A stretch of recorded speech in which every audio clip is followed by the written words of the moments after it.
Ladies and gentlemen, it is my privilege to bring to you a match from Acropolis number 2, Gauntlet Stage A. This upper match is between JarrellStorm as Zerg and Aeud64 as Terran.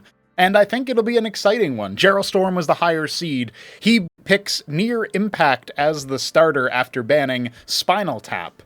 And Aeud banned Decapitation and then picked Paradise. So our decider, should we come to it, will be Muspelheim, with the other maps being banned, being Rage Slave by JarrellStorm and Blackwater Bastion by Aeud64. So our final maps, Near Impact, Paradise, and Muspelheim if we need it. Let's see if we're just about ready to get into this match, and then we'll be on our way. We start things off on high brain cells for this particular event. We've got JarrellStorm in the top left as, I'm going to go ahead and guess, the Zinwaldite Brown Zerg. Hell yeah. And Aeud in the bottom right as, is this Pumpkin or Electric Orange? I'm going to say Pumpkin Terran. Oh, it was Neon Carrot. I never would have guessed Neon Carrot. I forgot. Neon Carrot used to be a funny color to guess because it's such a funny name for a color. And yet here I am, not guessing it. Can you believe it? JarrellStorm is probably the most promising Zerg talent that we have. Of course, Hamster being the top-ranked Zerg player that doesn't even need to go into the event through the Gauntlet stage. Instead, just is able to enjoy the Battleman's invite from his previous placement in Acropolis number 1. Meanwhile, we've got Aeud rocking the Quarry start, and he used to be the best Terran, like, in the whole game for a good while. He was the best Terran, you know. Now people think maybe that Top Ramen has achieved that rank, obviously assuming that Hit 'em Up is a random player in the current moment, although his Terran might, of course, be better than Top Ramen, you might suspect. A lot has changed since Tyrant's Tale, but still, it is indeed a thing.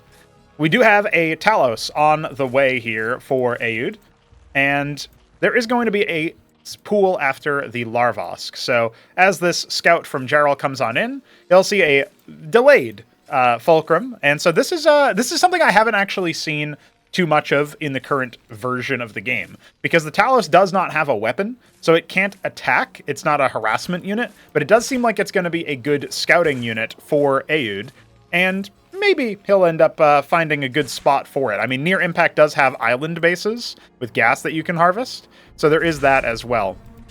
It looks like despite some harassment, the Fulcrum is going to be completed on schedule, no delays to it at all. Second, Talos is out and it will be tasked on the Vespene. So you can actually fully saturate a geyser with 2 Taloses. That's a little unknown or lesser known aspect of it because they move faster.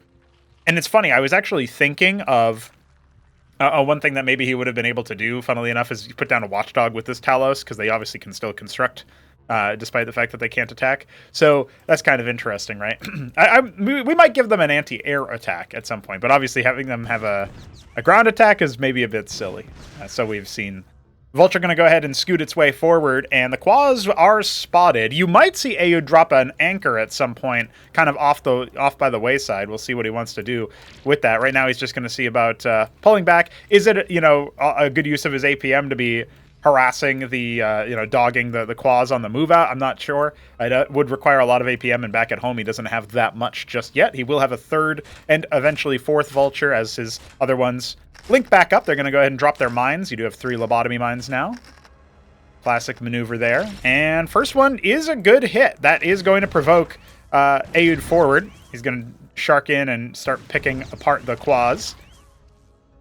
It's funny because the Quas will deal with the Vultures if you just kind of stand there and fight them, right? The DPS is not ideal. You can see a lot of these Vultures getting very heavily damaged, but none of them have fallen just yet, and Jarrell has cleared the mines. This is a pretty expendable army. Each pair of Quas is 50 minerals, but there's a Goliath out now for even more sustained power, and the Talos actually is just kind of being parked over there for the time being, with the intention of re-scouting his opponent at some point. So, yeah, for those who were concerned about, say you wanted to see what you would be able to do with, scouting as Terran, the Talos moves pretty fast. It can offer you some nice scouting. Some pretty interesting sort of matchup here right now as far as the build orders are concerned, because this does give you, in theory, more resources a bit faster because of the fact that you've got your Taloses harvesting faster. It was something that I was musing about recently, is I do miss the world where we had, the idea of your workers. Uh-oh, this Talos is going to die. Oh, no! No, Jarrell decided to right-click at the perfect time to pull back most of his forces. I can't believe it. He could have just killed that Talos. I don't know what happened there. But, yeah, it's one of those things that I think about. Like, I miss the days of fast workers when you could, like, move around and use them for scouting and stuff. There is something about that feels really correct in the context of StarCraft style RTS games. And so I was debating, like, I don't think we wouldn't end up doing this in Cosmonarchy, but I was thinking about how, like, what if you made it so that workers moved faster when they didn't have resources in them, and then you could normalize the movement so that it still left the same harvest rates, just that they moved slower when they were carrying resources, right? So, I don't know. There's cute little things that you might be able to do there. Now, here comes a bit of a push. We do have 3 Taloses with the army. They're going to be used for heavy repairs, and the circuits are not actually up yet. They could be focused down. There's a big Quas force over here that you definitely should see focusing on some of these vultures.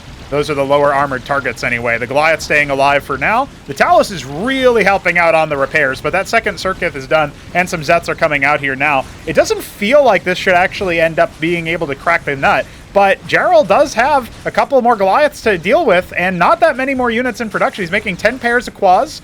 He should probably just try sniping the Taloses. You're not really going to be able to repair those very easily. Some of his Quas are going to be spawning down here on the low ground, which is not ideal. He's instead going to go ahead and mass up, pull his workers back, now down by over 10 workers. Mines being laid at the front gates, but they are going to get bopped. One of them does end up stunning a Goliath. Not the most ideal of positions. We got Cyclops coming in on the back end, but again, those Taloses can be focused down. You can see Jarrell starting to realize maybe that's what he needs to focus on here. I'm not so sure it's in a good spot for him. He's not able to breach the Goliaths. He doesn't have any anti-armor coming. He does have a couple more Quas at least hatching, and maybe he can use the incoming Zoryus to soak up the damage, but it's not looking too good for him. It feels like maybe Aoud has just been able to run away with this position. Nobody would have expected the frontline repair of the Talos, but man, I think that's just done it. I mean, he's already breaking the Larvosks. Those are very expensive units. And GG has to be called. He can't breach the Goliath repair. The Taloses, the armor and the repairs working out wonderfully. And that is our first match of the set.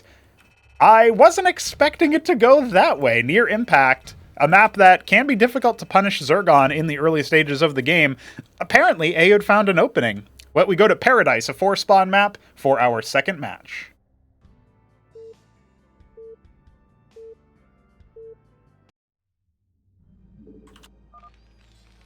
We've got Aoud64 in the top right, fresh from his victory on Near Impact. And we've got JarrellStorm in the top left, thinking about how he can manage on, well, eventually he'll realize it's a horizontal spawn. Of course, he doesn't know that yet. I'm going to go ahead and say this is Japanese Violet. Okay. And Aoud is he still Neon Carrot? There you go. Must be preferring that color. To get it twice in a row seems unlikely.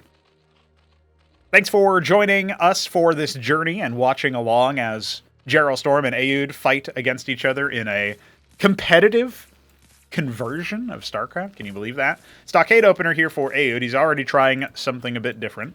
Remember, it was Quarry into Fulcrum last time. Something that, if you heard me say a month ago when Tyrant's Tale was still going on, you might be like, yeah, I guess that makes sense. That's a pretty meta build. Yeah, nobody does that anymore, so very surprising. Jarrell going for his Larvosk, though, so he is undeterred. You can notice he'll pull off the gas. He still has 10 in the bank, so didn't pull off it quite immediately. And it looks like our players will end up scouting each other first, eliminating some of the variants. I think this favors the 2 Stockade opener, because the Terran will have a lot of bio pressure early on. Might be able to do some kind of soft contain. The pool is coming, and there is no gas harvest being added in the back, which means that you're unlikely to see the Zerg go for an additional Larvosk anytime soon. He should probably defend his larva production structure from being sliced in by the fusion cutter. Looks like he'll ward him off. Now, if Jarrell goes for an expansion, despite scouting the double Stockade, it will mean that his understanding of the matchup is going to be different than mine. But it looks like, as of right now, he's putting a Kagrant closer to the ramp. He's not harvesting gas, though, so I'm speculating he might just sort of park that and use it as a Larvosk later on when he does have Vespene. Making a decent number of workers, so he's not banking larva in preparation for his pool coming out. We've got a couple of Masons out here, though. What's going on with that? Vestry. Couple of healing units and a forward stockade. Okay. Aoud is definitely prepping something aggressive, but he hasn't actually moved across the map, and Jarrell has a worker scout that is still kind of hanging out here. There is some idea that maybe the stockade could get scouted. He instead sees that Mason moving. He might just be like, okay, well, I guess that's maybe a little bit suspicious, but whatever. And then, you know, what's he gonna do with that kind of information? Expansion coming out, a couple of Zeths heading in different directions, mostly heading to the top right. Okay, so they are also not going to spot the stockade. Mason gonna get ahead and move further up and start harvesting again. We do have a Shaman coming, so there will be some good sustain with this composition. It looks like Aoud wants the same kind of style that he was using in the last game in terms of like an army that just doesn't die. That seems to be what he's targeting, right? He's got his Cleric, he's got his Shaman coming, and the Fast Vestry as well. It's just not very meta. The Zets are going to go ahead and look out for that move out with the main army, so that's definitely going to be useful. We got some Hurricans being made by the proxy. And look at that. Okay, he spots Hurrican heavy army with some healing. And I think he should definitely be preparing himself for an attack. At that point, it doesn't feel like this little extra bit is going to be too consequential. Like, he's revealing that, okay, the army is indeed on the way. His second Larvosk is about to finish, his Hatch is about to finish, and his Hydrith Den is on the way. He is making 7 pairs of Quads. I think with 14 Quads, he should be able to handle this. Now, there is going to be an anchor made. Paradise is got big areas where you could drop in the main. You know, usually we'll have people put an Ovoleth there or put a Hatch there or something. You're not really seeing that this early in the game, and that's to be expected. You don't really expect drops this fast, especially when you've scouted a move out. And with the Quaz out, you know, in theory, if it was like a Trojan coming in, then you'd actually be okay in that position. Oversaturation in the main base for Jarrell, he could definitely move some of those workers out, but, you know, he's got worker parity. And remember, Aoud only has 1 base right now. He's not even making an expansion. He's very heavily focused on this, and he pushes his anchor forward, stemming the Mavericks, not a bad shout, but his healing is not in position to actually support some of those frontline units. 3 Hurricans weren't even in the fight for some of that period of time, but now the healing is going to start coming in, and he pulls away one of the Hurricans before anything too bad can happen. The stemmed Mavericks enter into the anchor. It's not quite in range to land there, and now the Kagra is going to, of course, deny further landing. Quaz now massing up on the ramp. We got some Hydras coming out. Those will be much more lethal to the Hurricans. You can see there if... yeah, there we go. I was going to say one more shot will do it. That anchor not really helping out in the fight right now. Maybe Aoud over-indexing on whether or not that would be that useful.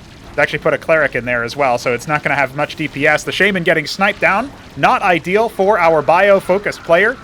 And he's stimming forward with a couple more units, but it just doesn't look like he's going to have what it takes here to deal with this army. I'm not even sure he has what it takes to hold this army. So there it goes. Now he's going to see about maybe grabbing his bio units and pulling them back. He's going to stim away, knowing that the Hydras are definitely going to catch up eventually. He can even pre-stim a little bit there. But again, no expansion. Nothing coming for that. He's going to drop a Ministry and try to hold it with 2 Stockade production there, hoping that maybe he can just run a couple of bio units in, but all he sees is more Zerg. Now, admittedly, this stack of Mavericks could be consequential enough to at least, like, duel with this Zerg army. And look at that. The Mason scouted over here. He might just think that's where the, you know, I don't know that he scouted the Stockade itself. He might just think that's where the, you know, the anchor came from, right? But as of right now, oh my god, the walls are closing in on that poor guy. It looks like Aoud will actually stay alive. Now, this choke point is pretty... it's at its narrowest, pretty far from your main area. And so that can be of consequence when trying to hold. Otherwise, you might want to like put the anchor here, or the stockade here, so that it pseudo blocks like a flanking path. We'll see what Jarrell wants to do. He comes in just as the anchor finishes. Now it gets loaded up with a couple of Mavericks. The Hurricans are out here to try to buy time. I think the Hydra count is good enough, though. I think that Aoud has been busted. His Ministry, his Mineral Float, it was way too late to be spent, and that is going to clean house. Jarrell with a punch back. We've got a 3-game set on our hands, and all of it has been through early action. We love to see the early antics from Aoud. This time, didn't quite end up working out. Maybe a little bit too high concept for his what he intended to. That means we will indeed need Muspelheim. Is it going to be a macro game? Let's find out.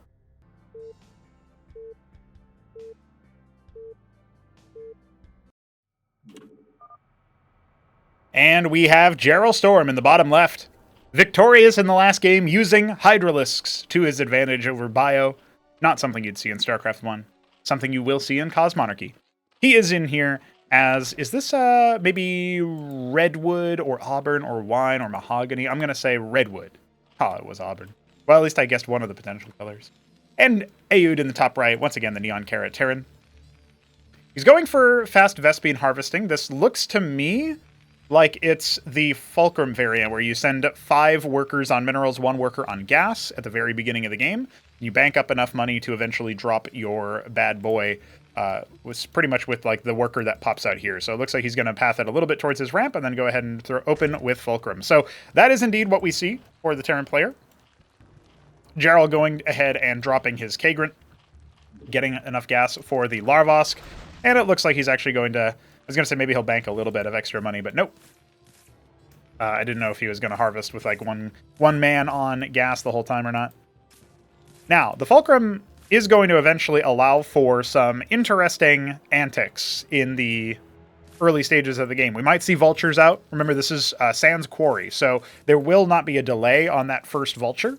And, you know, the vultures did some good damage in near impact on that first matchup there. So, to me, it feels like maybe Aoud is going to go back to the well in that respect, but he's not bringing the Taloses, and I do think those were instrumental in confusing Aoud a little bit. Now look at this Mason moving out to the left there. I wonder for what reason. He's going to go ahead and reveal that Droleth.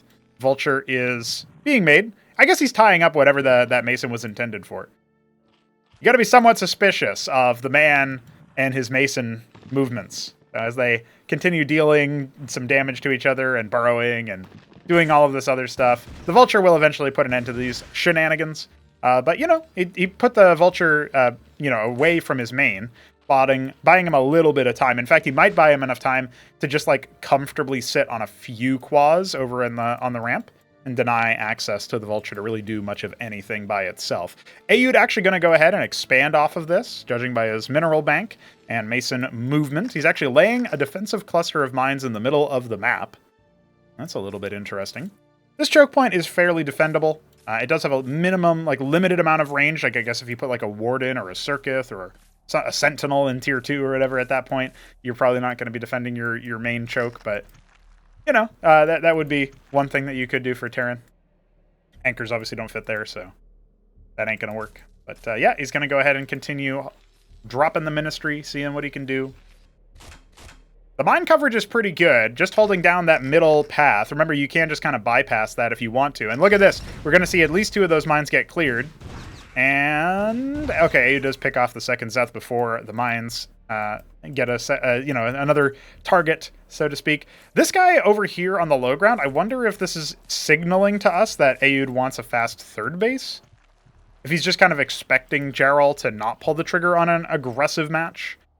And instead he's like, well, I'm just going to go ahead and do what I can. You know, I'm going to use mines. I'm going to, pump out 1 Vulture at a time. He is adding a second Fulcrum.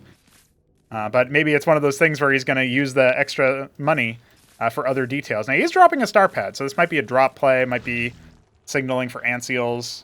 He doesn't have a Talos set, so he can't scout his opponent to the nearest, to nearly the same degree. A third Larvosk in the future, as the Hydra then halfway done, signals to us that I think maybe Jarrell might try the same kind of strategy that he did before. He's starting to draw up at the natural. I do like that Zerg still is very much a reactive race in that you saw what Jarrell was able to do on Paradise, where like, oh, you've attacked me, or you're threatening an attack. I'm just going to go ahead and gun for it and like start using all of my production for military, even though I don't have any workers on my natural. And that ended up working out pretty well for Jarrell to spike up in army size. But if Aoud had disconnected, had disengaged, and gone for more of a hold, then suddenly, the Zerg has to spend the workers and get the worker count up instead, and also can't really do much with the military per se. So, there's like an argument to be made that maybe that's something that Aoud could have done. If you can read the situation that the Zerg is in, you scout their larva, you see what's hatching, or you bring a detector and actually click on the eggs and see what's being made in them and how far along they are, because you can't see that if you have detection. That tells you a lot. So this looks to me like Aoud is going to be gunning for that Blackjack Shaman style. It is a bit of a transition in, and the Quas are already moving out with some Hydras, a couple of Zeths as well. It looks to me like the Vultures are going to have a good time picking off some of these units, but as they ball up, you know, naturally kind of absorbing some of these lobotomy mines, it doesn't actually look like there's too many casualties on the Zerg side. Trojan is leaving the base with 4 Cyclops. This is a patented style that we know Aoud does like to do. As he's sort of weak in the transition phase with the Blackjacks coming out, you know, this army is potentially going to do some damage to the Vulture count. We'll see how aggressive Jarrell wants to be. He's still continuing to mass up. He does have some Hydras hatching, and they can respond to this threat. A couple workers have gone down already. Looks like it'll be limited to just 2 worker deaths, but now has to deal with this, and is, of course, a nice way for the Terran player to scout him.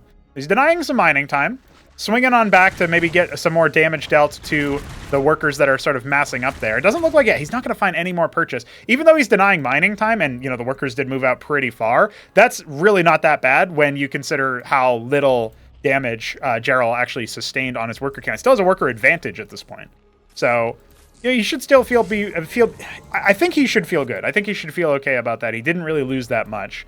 He is going to go ahead and make some more workers anyway, and he's going to leave a couple of guards. He has abandoned his position elsewhere on the map, which I think is that's something that you don't feel super good about. But, you know, he's keeping units in each area. He's not going to allow the Terran player to drop for free anymore. And crucially, we saw that the Covenant was made. We actually heard it as well. The Eidolon Blackjack combo is not something I thought I would see, because usually you go Shamans so that your Blackjacks can remain at max potency. Third base now on the way for Jarrell. I think that's going to be a linchpin position, because Jarrell is taking a very obvious third base instead of maybe trying to use an Ovaleth to drop a Droleth behind the Iron Foundries. This is like the key detail of this map, is that you have these island bases, but you can open up the Iron Foundry by, you know, destroying it to open up a path into it. And it's a defensive path, right? It's basically a free base that you could think of it as. A back base. Plenty of workers for both players. The ski-backed scab is on the way for Jarrell. I'm expecting him to be able to get up to a good Bactalisk count, and with no Shamans, like, you can't really sustain versus that, right? Now, the Eidolons can be very good, but again, Bactalisk Ovaleth, I think that does range, you know, it contests for range with the Eidolons. The Eidolons do have more range, but, you know, this is still going to be an okay position here for Jarrell. Now, the question is, does Aoud find the magic time where Jarrell ends up spending a lot of his money on the backs? And the question is already answered. The answer is no, because look, we do have Skithra cores on the way. Now, I don't like what Jarrell has done here. He's moved his entire army away from his third base at a point where he doesn't know where Aoud's army actually is. So because he wanted to open up the Iron Foundry really fast, he's just going to concede this base. Like, he's just lost it. There's no hope for him there. So he's decided to lose that base. He is going to lose a couple of workers over here. This drop being way more successful than the last in terms of worker casualties, ties up the worker lead. And, okay, now with that narrowed economic window, Aoud going to go ahead and try to charge forward. He does not have prospects for a third base right now. So if he doesn't actually win here, or at the very least save his army, he could very well be in trouble for a counterattack. Remember, Jarrell had a big army. He just didn't have it in the right position. There's not really any splash damage here. No Cyclops, no Hawkins that can actually make it close enough there. And, you know, he gets one free Hydra on the way out with his Blackjack, but that's pretty much it. Now, Aoud is going to go ahead and conserve the Vespine that would be made on Shamans, spent on Shamans, and drop that into his tier 2. He's been producing Hurricanes, Eidolons, and Blackjacks as his core composition with some Anseals, and has somehow managed to also afford that and start up a third base. Now, the Skithra cores have arrived. There's no anti-air, so this will cause some lost mining time and a couple of worker casualties. You can throw Hurricanes and Masons into anchors all you want, but that's really not going to help you right now. Here come the Eidolons. They could actually get jumped on. Looks like some bad rallies as well, causing a few dead Ahmeds. And look at that, yeah. If those Skithra cores were really committed, they could have actually picked the second Eidolon there, but it doesn't look like Jarrell is paying too much attention. Still, nice to get a couple of free hits there and even pick off an Eidolon at that point. I would say for 4 skits, not a crazy investment. That's probably fine. You get some scouting. You see that he's you could have maybe flown into his bases and saw what he was really up to. But, you know, Anseal, on the rally, that is no good. A couple of mines are going to go ahead and get detonated here. I was just popping his own mind. I was wondering what that was. Can't just target fire the ground. What do you think this is? Antikythera? Soon. Well, soon enough. Jarrell is posturing pretty aggressively with his Bactylisks, but I don't think he has the count necessary to actually break Aeud's forces right now. Tier 2 is complete. We'll see what how long it takes Aeud to actually use it. Zorius, Zeracors, not bad shouts there. Nice little stun effect on that side. The Bactylisk's not really targeting the back line here, and there is no front line for the Zerg anymore. So, in fact, Jarrell ends up capitulating his military quite a bit. He could try to focus on the Ancials at least with his backs, but it doesn't look like he's going to be able to do that. Massing up a lot of Hydras. It really feels to me like Aeud has assembled like the holy trinity of DPS, where he's got Armor Rend on the Hurricanes and they can tank. He's got Eidolons for single target sniping. He's got Blackjacks as the core unit. Like, it's really hard for Jarrell to actually win a head-up army fight now. And, you know, he set up the base down here. He's got 14 idle workers. He can definitely inject those into his economy. Adding the Vornath Pond. Okay, so what do we want to see out of the pond, though? 9 o'clock, not actually occupied right now. Aeud will just confirm that. Up to 4 bases for our Zerg player, and a captaincy being added. We don't see any other tier 2? Just the captaincy. Okay, a couple of them are going to be dropped down at the 3rd base. I don't really like the decision to attack a split position over here for Aeud, because he needs to consolidate his defensive power, but I think he just has enough numbers here. I really don't think that Jarrell had the right composition to deal with this threat. No Likizelisks, even though he had the what do you call it? The Zorkish Shroud. Admittedly, Ancial, Ancial Eidolon does hurt that quite a bit. But that would have really helped, I think, if he had been able to set up for the anti-Hurricanes. Once you clear the Hurricanes, you can actually get out onto the field and attack the enemy. It just feels like at this point, Aeud has found the right timing to attack in. It looks like our Terran player will be advancing in the upper bracket, and our Zerg player will be falling to the lower bracket. This kind of position, though, I think the biggest mistake that Jarrell ended up making was just ceding control of the army early on. He's going to go ahead and try to do some last-ditch fighting. It's not really going to work out too well for him, as the Vorvs obviously are coming a little bit too late. Good game, well played. Jarrell as manner as ever. And Aeud is going to take victory. So he will continue onward. And specifically, as he gets closer to that coveted qualifier spot, he needs to win one more match to access the qualifiers. It'll be against the winner of Biddy B and Top Ramen. So I hope you guys are excited about that match as well. That will be played in a day or so. And I don't know when it'll be up on the channel, but I'm recording this on a Sunday, so maybe that tells you how long it'll take. And so, yeah, good shit. Glad that I was able to catch this match live.